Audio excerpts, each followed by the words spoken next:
नाव एकनाथ पाटील।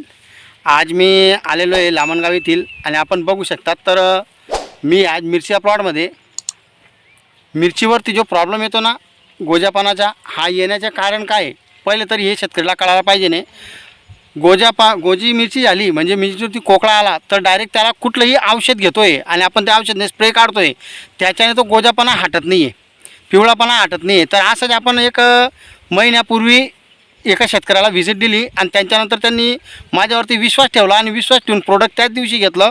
तिथून पुढे मी त्यांना फक्त आतापर्यंत 3 स्प्रे दिले आहेत। तर तोळा किती निघाला, मिरचीची क्वालिटी काय आहे, आज बदल काय झालेला आहे, तर आपण शेतकऱ्यासोबत संवाद साधणार आहेत। सर नमस्कार। नमस्कार। काय नाव आपलं? सुखदेव मट्टू मालोदे, गाव लामणगाव। सर जेव्हा मी मिरच्या प्लॉटमध्ये आलो का तुम्ही अवेलेबल होते का मिरच्या प्लॉटमध्ये त्या दिवशी? नाही, तुम्ही आले त्याच्यानंतर 1 तासानं आलो तुम्ही येऊन आल्यानंतर। बरं ठीक आहे, मी प्रोडक्ट तुम्हाला देऊन गेलो होतो। हां, देऊन गेले होते आणि कल्पना दिली त्याची छपणी करा, मी त्याचे 3 स्प्रे केले। ओके, तर आज मिरची पाहिजे तशी पाहिजे फुले। बरं, तुमच्या त्यावेळी जीव बी नव्हता लागत मिरचीमध्ये। म्हणजे काय काय प्रॉब्लेम होता तुमच्या मिरचीमध्ये त्या दिवशी? पिवळेपणा होता, अजून कोकडा होता, अजून आणि ती चालत बी नव्हती आणि फुल बी नव्हतं तिला, फुल बी नव्हती। बरं, तुम्ही जो आता मागचा तोळा काढला, प्लॉट किती तुमचा?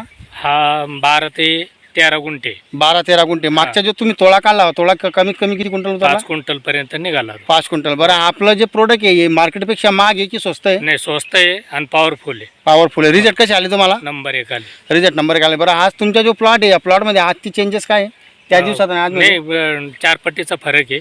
बरं, क्वालिटी भाजी, क्वालिटी भाजी। बरं, आज तुमच्या मिरचीवरती कोकळा वगैरे गोजापणा काहीच नाही। बरं, त्यानंतर झाडाची जी क्वालिटी, या क्वालिटीमध्ये पिवळापणा वगैरे जो आधी होता तो आहे का आता? नाही।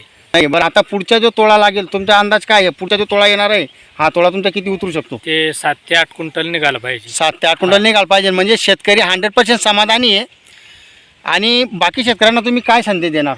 मी हेच सांगणार, तर हे प्रोजेक्ट पॉवरफुल आहे आणि विश्वासू आहे आणि आपल्या फायद्याचं आहे। हो. म्हणजे जर विश्वास ठेवला तर 100% मिरचीवरती जो आज प्रॉब्लेम आहे आपण बघू शकता। हा जो मिरचीचा प्लॉट आहे 12 ते 13 गुंठ्याचा प्लॉट आहे आणि हा पूर्ण प्लॉट सेम टू सेम माझ्या मागे पण प्लॉट असायचे, टोटल प्लॉट असा आहे। आजची पोझिशन जर बघितली तर कुठल्याही प्रकारमध्ये मिरचीवरती कोकळा नाही आहे आणि जर आपण उभं राहिलो तर मिरची कमरेपेक्षा वरती आहे। बरोबर आहे। आता आम्ही बसलेलो तरी मिरची एवढी म्हणजे डोक्याच्या वरती फिरते। याचे कारण काय आहे, आज आपण जे प्रोडक्ट वापरतोय ऑर्गॅनिककडे वळणं का गरजेचं आहे? जर आपण ऑर्गॅनिककडे वळालो तर ऑर्गॅनिककडे वळाल्यानंतर आपल्याला रिझल्ट मिळायला सुरुवात होतील। कारण रासायनिक, मी असं म्हणत नाही की रासायनिक पूर्णतः बंद करावं लागेल, त्याची पण आपल्याला गरज आहे, पण किती गरज आहे?